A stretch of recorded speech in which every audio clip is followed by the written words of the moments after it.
इसी गांव में सपना नाम की एक विधवा स्त्री रहा करती थी। उसकी एक छोटी बेटी थी जो कि पैर से अपाहिज थी। पति के मौत के बाद उसके पास जीवन यापन का कोई सहारा नहीं था। एक दिन उसने मन में विचार किया कि प्रधान के पास चलूं, जो गांव के सरपंच थे, और उनसे मदद मांगूं ताकि मेरा जीवन निर्वाह हो सके। सपना प्रधान के पास गई और उनसे प्रार्थना करने लगी कि मेरे जीवन यापन का कोई सहारा नहीं है।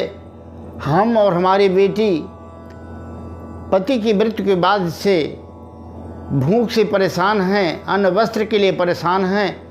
हमें कोई काम दिलाइए ताकि हमारा गुजारा हो सके। तो प्रधान ने कहा कि तुम ऐसा करो, गांव में जो हनुमान जी का मंदिर है वहाँ पर रहा करो और पुजारी की सहायता मदद किया करो, झाड़ू बुहार कर दिया करो और पुजारी के काम में मदद किया करो। इसके बदले तुम्हें महीने में 1000 रुपये और तीनों वक्त का भोजन मिलेगा। सपना बड़ी प्रसन्न हो गई और मंदिर में जाके काम करने लगी। अब चूँकि मंदिर में जो प्रधान थे उसका एक छोटा भाई रहा करता था, सुधीर, जो आवारा किस्म का लड़का था। अनेक प्रकार के दुर्व्यसन करना, शराब पीना उसकी आदत थी। मंदिर के पैसों को चुरा करके वह अपनी शराब के लिए पैसा निकाल लिया करता था, जुआ खेलता था।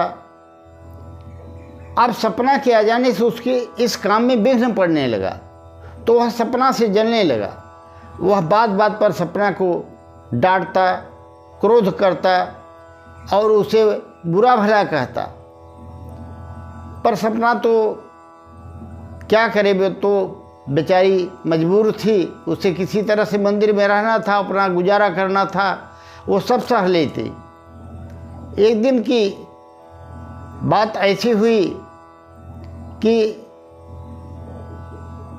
प्रधान जी गए और पुजारी को 1000 रुपये दिए कि इससे प्रसाद ले आकर के सबको बंटवा देना।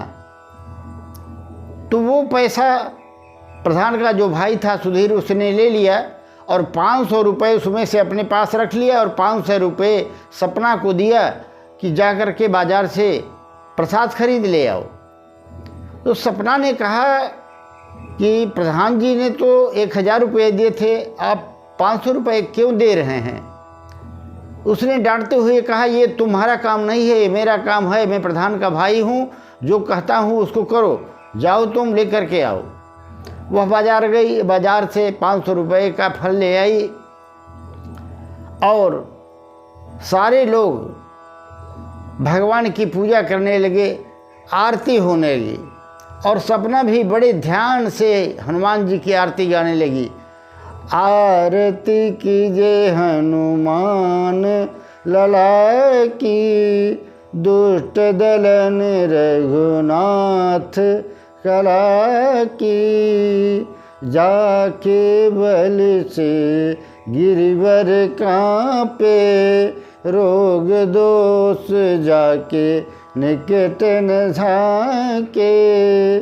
ये आरती सपना इतने तन्मय होकर के गा रही थी कि देवलोक में बैठे हनुमान जी बड़े प्रसन्न हो गए और उन्होंने अपने मन में सोचा कि ये बहन कितनी बड़ी भक्त है और कितने तन्मय होकर मेरी आरती गा रही थी। हनुमान जी बड़े प्रसन्न हुए। उधर जब प्रसाद बंटने लगा आरती के बाद, तो प्रसाद कम पड़ गया। तो सबने पूछा, प्रसाद कैसे कम पड़ गया? पुजारी ने पूछा। तो जो प्रधान का भाई था सुधीर, उसने कहा, ये तो सपना से पूछो, इसी ने तो प्रसाद लाया था, हमने तो पूरे पैसे दिए थे। अब सपना ने कहा कि अरे आपने ही तो 500 रुपये दिए थे और प्रधान जी 1000 रुपये दिए थे, जिसमें से 500 रुपये आपने नहीं दिया। तो सुधीर गुस्से में आकर के उसको डांटने लगा और उस पर एक थप्पड़ जड़ दिया। और ये बात देख कर के हनुमान जी देख रहे थे, उन्हें बड़ा गुस्सा आया, परंतु वे अपने गुस्से को संयत किए और एक मानव का भेष बनाया और भेष बना करके प्रसाद टोकरी में लेकर के आए और वहाँ पर उपस्थित लोगों से कहा कि भैया, इस बेटी ने तो पूरे पैसे दिए थे, मेरे मन में खोट आ गया था, मैंने कुछ पैसे अपने पास चुरा लिए थे, उसका प्रसाद नहीं दिया था। फिर मुझे पछतावा हुआ कि मैं भगवान का प्रसाद में चोरी कर रहा हूँ, इसलिए मैं ये फल लेकर आया हूँ, आप प्रसाद वितरण किए।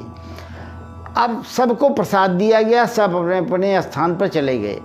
मित्रों, फिर इसके बाद एक घटना घटती है कि एक दिन हनुमान जी की जो सोने की मूर्ति थी वह गायब हो गई। अब पुजारी जब सुबह मंदिर खोला तो वह देखकर हक्का बक्का रह गया और ज़ोर ज़ोर से चिल्लाने लगा कि भगवान की मूर्ति चोरी हो गई, हनुमान जी की मूर्ति चोरी हो गई। अब चारों तरफ गांव में हल्ला हो गया, मुखिया भी आ गए, पूरा गांव आ गया। और तब तक सुधीर सीधे सीधे बोल दिया कि ये काम सपना का ही है, यही मंदिर के पास रात में मंडरा रही थी और इसने ही मूर्ति की चोरी की है। उसने पुलिस को बुलाया और पुलिस जब सपना को पकड़ने आई तो हनुमान जी से सहन नहीं हुआ। हनुमान जी एक मानव वेश में अपने बंदरों की सेना को लेकर के आ गए और उन्होंने कहा कि भैया ये लो ये मूर्ति, हमने मूर्ति चुराई थी, हमें जेल में बंद कर दो, इस महिला का कोई दोष नहीं है। अब पुलिस मानव वेश में हनुमान जी को पकड़ करके जेल ले गई और इधर जो है सपना के मन में चल रहा था कि ये काम सुधीर का ही हो सकता है, वो मुझे फंसाने के चक्कर में ये काम किया है।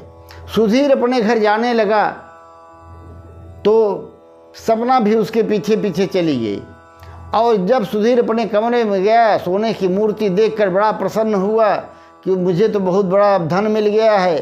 तभी सपना कमरे के अंदर प्रवेश किया और उसने कहा, चोरी तुमने की है और ये चोरी करके मुझे पर झूठा आरोप लगा रहे थे। इतना सुनते ही सुधीर ने कमरा बंद कर दिया और कमरा बंद करके सपना के साथ दुराचार करने के उद्देश्य से उसे पकड़ करके परेशान करने लगा। और ये बात जब हनुमान जी जेल में जो बंद थे उन्हें स्पष्ट दिखाई पड़ी, भला उनसे क्या छिप सकता है। उन्होंने अपने दोनों हाथों से जेल की मोटी सलाखों को तोड़ करके चौड़ा कर दिया और जिसमें से निकल के हनुमान जी बाहर आ गए और अपने रूप में आ करके सीधे सुधीर के कमरे में गए और उसे पकड़ करके खींच करके मंदिर में लाए। और तब तक पुलिस भी आ गई थी, पुलिस भी भागते भागते आ गई थी। हनुमान जी के रूप में को देख करके सभी आश्चर्यचकित थे और भयभीत थे। तब हनुमान जी ने कहा कि ये सुधीर जो है ये बहुत ही कपटी और दुष्ट व्यक्ति है। यह आज इस महिला पर अत्याचार करना चाहता था, इसकी इज्जत लूटना चाहता था। पुलिस वालों, इसको पकड़ के ले जाओ, इसी ने मूर्ति चोरी की है, इसके घर से मूर्ति बरामद कर लो। तब पुलिस ने उसके घर से मूर्ति बरामद की और सुधीर को ले जा करके जेल में बंद कर दिया। इधर सपना हनुमान जी को साक्षात रूप में देखकर उनके चरणों में गिर गई और प्रार्थना करने लगी कि प्रभु, आपका दर्शन पा करके मैं धन्य हो गई और मेरा जीवन कृतार्थ हो गया। हनुमान जी ने आशीर्वाद देते हुए कहा, बेटी सपना जाओ, आज के बाद तुम्हें जीवन में कभी किसी चीज़ की कमी नहीं होगी और तुम्हारी बेटी जो अपाहिज है वह भी ठीक हो जाएगी। तो हनुमान जी इतने कृपालु हैं कि अपने भक्त की किसी भी विपत्ति को कभी भी सहन नहीं करते और जो भी हनुमान जी को प्रेम से भजता है उसका सारा कष्ट हनुमान जी स्वयं अपने ऊपर ले लेते हैं और उसका भरण पोषण हनुमान जी स्वयं करते हैं। प्रेम से बोलिए बालाजी महाराज की जय।